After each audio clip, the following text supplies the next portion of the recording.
Your brain doesn't hate discipline, it loves survival. It craves quick rewards and conserving energy. To master self-control, you must stop fighting your biology and start designing it. You know that feeling, right? That nagging frustration when you just can't seem to stick to your own plans. We all beat ourselves up thinking, I just don't have enough willpower. But what if that whole idea is just wrong? Let's dive in, because we're going to flip your entire understanding of discipline on its head. So on one side, you've got what we've all been told, that a lack of discipline is some kind of moral weakness. But on the other side, that's the actual neurobiological fact. The real story is that when you struggle with discipline, you're not weak. You're just fighting the very way your brain is designed to work. We are all literally running on ancient hardware in a very modern world. See, for millions of years, our brains evolved for one main purpose: to keep us alive right now. And that meant prioritizing three things: immediate survival, getting quick rewards, and crucially, conserving energy. And that ancient software, it's still running the show today. It's why your brain screams for the couch instead of the gym. It's trying to save energy. It's why scrolling social media feels better than studying. You get that reward hit so much faster. This isn't a personal failing, not at all. It's just biology doing its thing. And this all boils down to this really important principle called cognitive ease. Basically, it's your brain's default setting to always choose the path of least resistance. It's not sitting there weighing the long-term pros and cons like a rational adult. No, it's an efficiency machine. And it's asking one simple question: what's the absolute easiest thing I can do right now? And this choice, it happens unconsciously, before you even have a chance to think about it. So you're not fighting a logical decision. You're fighting an ancient energy-saving instinct. And this is where this amazing quote from James Clear, the author of Atomic Habits, just hits the nail on the head. If you feel like you constantly need some huge wave of motivation just to get things done, you're fighting a losing battle against your own biology. This quote is the perfect bridge from understanding the problem, our ancient brain wiring, to discovering the solution, our environment. So let's officially dismantle what we can call the discipline delusion. This is the myth that if we just try harder, if we just force ourselves with more and more willpower, eventually we'll succeed.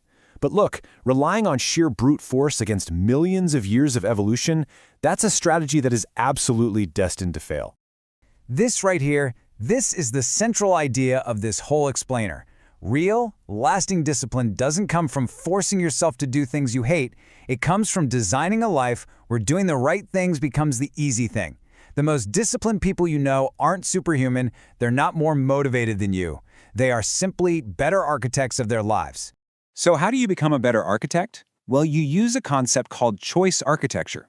This is all about consciously engineering your surroundings to make good behaviors almost effortless and bad behaviors a total pain. It's about shaping what you do by controlling what's closest to you, what's easiest to get to, and what's most visible. You stop trying to be a stronger person, and instead, you become a smarter designer. Let me give you a classic example of this in action. There was this cafeteria, and they wanted people to make healthier choices. Now, they didn't run some big motivational campaign or put up posters. Nope. They just moved the water bottles to the very front of the drink display. And guess what happened? Water sales shot way up. They didn't change anyone's mind. They just changed the environment.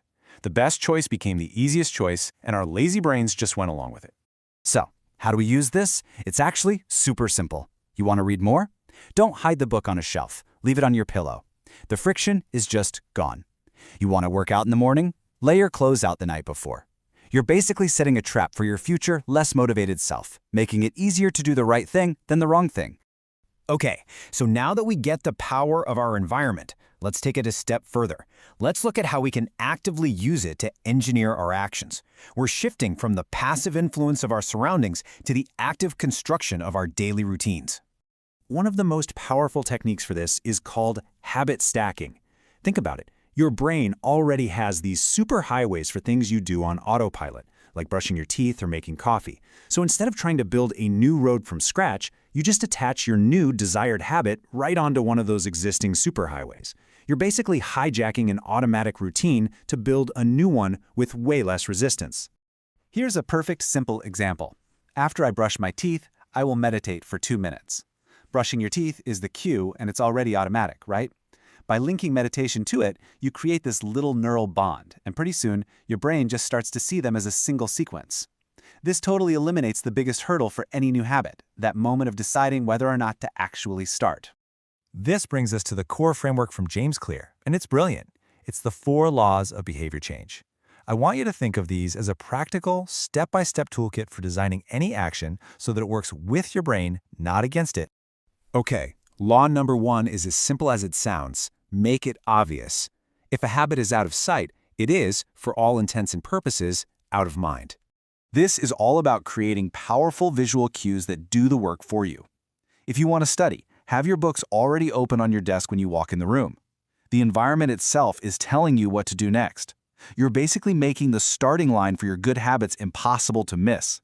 Law number 2 hacks directly into your brain's reward system. Make it attractive. Our brains are hardwired to move toward the anticipation of pleasure. And a fantastic technique for this is called temptation bundling. It's where you pair something you need to do with something you really want to do. So, for example, you only let yourself listen to your favorite podcast while you're on the treadmill, or you only get to watch that new Netflix show while you're doing your weekly budget. You're basically tricking your brain into looking forward to the difficult task because it's now linked to something you love. All right, law number 3. This one gets right to the heart of that cognitive ease we talked about. Make it easy. The more energy and effort an action requires, the less likely you are to ever do it, period. The most effective way to make things easy is with the 2-minute rule. This is a game changer. You just reduce any new habit down to a version that takes less than 2 minutes. The goal isn't the final result. The goal is just mastering the art of showing up. So go for a run becomes put on my running shoes. Study for an hour becomes open my textbook. It's almost impossible to say no to that, right? And once you've started, inertia often just carries you the rest of the way. And finally, the 4th law, which closes the whole loop. Make it satisfying. Your brain needs to feel some kind of immediate reward for it to want to repeat a behavior in the future. So let's put it all together and look at a study habit. Before, in the poor design column, you've got the materials hidden away, the goal is this huge, daunting hour of silent work, and there's no reward. That's a perfect recipe for procrastination. But after we apply the laws, the materials are obvious. We make it attractive with a favorite drink. We make it easy by starting with just 5 minutes, and we make it satisfying by tracking our progress. The person didn't suddenly become more disciplined. They just got a much, much better design. And this brings us to the final, and honestly, the most profound piece of this entire puzzle. Because this isn't just about doing things differently. It's about becoming someone different. This is where real, lasting change actually happens. Oh, I love this quote because it is so brutally honest. Having ambitious goals is great, but in moments of stress, when you're tired and overwhelmed, you don't magically rise to meet your aspirations. You fall back to your most automatic behaviors. You fall to the level of your systems. Your results in life are just a lagging measure of the quality of your habits. So how do we build better systems? We do it by understanding this very simple but powerful metaphor. Your habits are votes. Every single time you go to the gym, you're casting a vote for being a healthy person. Every time you write just one sentence, you're casting a vote for being a writer. These small, daily actions are the evidence you're providing to yourself that reinforces a new identity. You're not just faking it. You are actively becoming someone new. And that's the real end game here. The ultimate goal isn't to just white-knuckle your way through life, forcing yourself to be disciplined. The goal is to design systems and build an identity where the right actions just feel normal. It stops being a constant battle and instead becomes a simple reflection of who you are. So, I'll leave you with this one question. What is the first small habit you are going to redesign? Don't wait for bursts of motivation. Stop blaming your willpower. Instead, become an architect. Pick one thing, apply the 4 laws, and go cast that very first vote for the person you want to become.